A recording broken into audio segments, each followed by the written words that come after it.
We've never seen scenes like this before. Tens of thousands of migrants have now made it from Morocco into this Spanish sliver of North Africa. Madrid is deploying military units to its border with Morocco in an effort to restore order.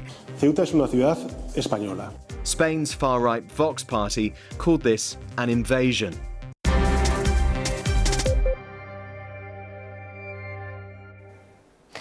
The images are stark, so are the numbers. About 60,000 migrants have crossed into Spain's North African territory of Ceuta from Morocco in the last 24 hours. That's according to Ceuta's president. At least 43 others died during the crossing. Spain's Prime Minister Pedro Sánchez described the situation as an attack. He said all illegal migrants would be returned to Morocco as soon as possible. Officials say that more than 35,000 have returned to Morocco voluntarily so far. Over the next 10 minutes or so, we will look at why it has happened and reaction to it. But first, one of the big questions a lot of people are asking is where exactly is Ceuta? Here's a quick explanation. Ceuta is a Spanish North African territory. It is on Morocco's northern coast and is separated from mainland Spain by the Strait of Gibraltar and has long been a focal point for migrants attempting to reach Europe. Along with its larger sister city Melilla, situated some 400 kilometres further south along the coast, together they form the European Union's only land borders with Africa. They have long been a flashpoint in diplomatic relations between Morocco and Spain. Morocco does not officially recognise them as Spanish territory. They trace their Spanish past back to the 15th century. Historically, both port cities developed as military and trade centres linking Africa to Europe. Since 1995, they have enjoyed a limited degree of self-government. So what exactly has happened in Ceuta over the past 24 hours? Our Southern Europe correspondent Sarah Rainsford explains.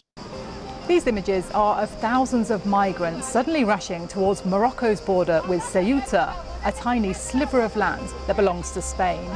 They swam across in such huge numbers that the border effectively collapsed. There was chaos. The swim isn't long, but some people clearly struggled and several dozen have drowned. Those who did make it to shore, though, were euphoric.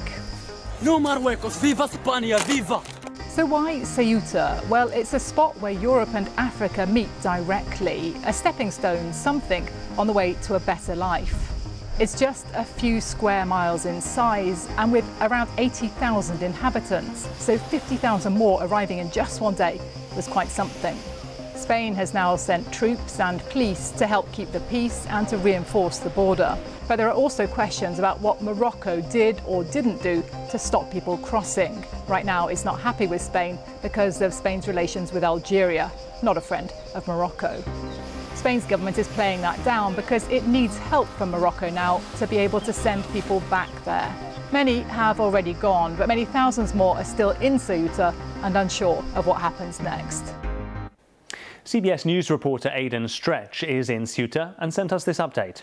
Over the last 48 hours, tens of thousands of people have poured across the border from Morocco into this tiny Spanish enclave of Ceuta.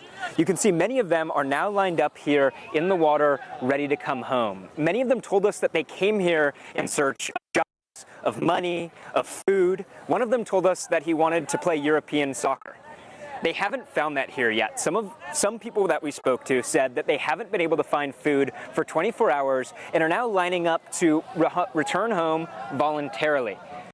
So that's what's happening on the ground, but why are the migrants opting to go via this route? That's a question for our global population correspondent, Stephanie Hegarty. Well, for one, it's a relatively easy crossing compared to other ways to get from Africa to Europe. It's the only land border connecting the EU and Africa. It's a short swim from one place to the other, or a climb over several fences. And that border is heavily secured, but as we've seen, it's relatively easy when there's this number of people to overwhelm those border forces. Well, this is the biggest mass crossing for 5 years in Ceuta, so why is it happening now? Here's Stephanie again. So earlier this month, Spain's Supreme Court ruled that migrants who reach the Spanish enclaves of Ceuta and Melilla from Morocco by sea cannot be returned to Morocco without their being given the chance to claim asylum. So it's possible that is what inspired all of these people to cross now. But it's not clear exactly how such a large number of people, tens of thousands of people, coordinated and organized to make this move in one go. Most of these people do seem to be North African. They're not black, not sub-Saharan African for the most part. And from what the Spanish authorities are telling us, they seem to be Moroccan. What's been the reaction from Spain to the influx of migrants from Morocco? The Prime Minister, Pedro Sanchez, condemned it as an attack and violation of Spanish sovereignty. Take a listen to what he said. Ceuta es una ciudad española. Ceuta is a Spanish city, and the scenes we saw yesterday I condemn in the most energetic way. I reject them, I condemn them as deplorable. They were a violation of the territorial integrity of a Spanish city, the Spanish city of Ceuta. Several European leaders have expressed concern, some promising to tighten border controls. The European Commission President Ursula von der Leyen said no one should be allowed into the EU without following the rules. In a moment, we'll hear from Emanuele Loperfido, an MP for the Italian Prime Minister Giorgia Meloni's Brothers of Italy party. But first, here's the UK Government Minister John Healey. We've never seen scenes like this before. What it shows is that illegal immigration is an international problem, and we're working really closely with countries across the world to try and deal with these terrible people traffickers. It is a mutual interest of the European countries to control who is entering in the European Union. So that is what we are asking to Spain. It is just to say that there is something possible inside the European Union to have a temporary suspension of the Schengen Agreement. That is what we are eventually thinking about the situation with Spain, because there are thousands of immigrants that are arriving in this Spanish city. It is not only Italy that is eventually thinking about that. There is also the Finnish Prime Minister that already stated that Giorgia Meloni was doing correctly, and France already announced very severe control on the border with Spain. So that's a flavour of the reaction from Europe, but what about from Morocco? BBC Monitoring's Gregory Holyoake has been looking at what has been coming out from the country. So the official response in Morocco itself seems to be one of almost deafening silence. We in Monitoring have not observed any comments by the king or officials within Rabat or the kingdom. There has been some reporting in pro-government media, but it has generally suggested a positive picture of cooperation between Rabat and Madrid. In opposition media, there's been more questions that have been coming out about why people are trying to leave in the first place. Ceuta and Melilla have long been a focal point for migrants attempting to reach Europe. Gregory has more on previous incidents at the border. Now, this certainly isn't the first time this has happened. Just a few years ago in 2021, we saw a similar influx of people coming in. Up to 8,000 is what was being reported at the time, coming into these two enclaves at the top end of Morocco. We saw reporting at the time, and even now being referred back to, that that was also a sort of pressure technique that Morocco might be using over Spain's position towards Western Sahara as well.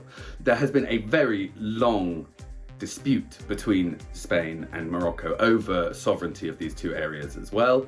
There has been a lot of kind of quotations and citations in Moroccan media saying that they are occupied territories and that this is showing that they are not sustainable as Spanish territory going forward. So we will have to see what happens with the diplomatic fallout. And finally, let's look at the migrant numbers across Europe. How many people make in each year? Back to our global population correspondent, Stephanie Hegarty, who has been looking at the numbers. So the UN's International Organization for Migration has estimates for how many migrants cross into Europe in these irregular routes every year. And last year, their estimate was 150,000 people for the whole year for all of the different routes into Europe. But that's actually a decrease from the year before of 300,000 people. Most of those people are coming through different routes, through the central Mediterranean, from Tunisia or Libya to Italy, and then a huge number also from Turkey into Cyprus, Bulgaria or Greece. When it comes to this route that we're talking about, it was much smaller numbers. So for the whole of Spain, there were last year only about 36,000 migrants entering Spain, through most of them on the much more dangerous route from West Africa to the Canaries. So you can see from those numbers just what a huge contrast that is, to have 50 to 60,000 people crossing into Spain in one day. And that is all you need to know about the migrants in Ceuta.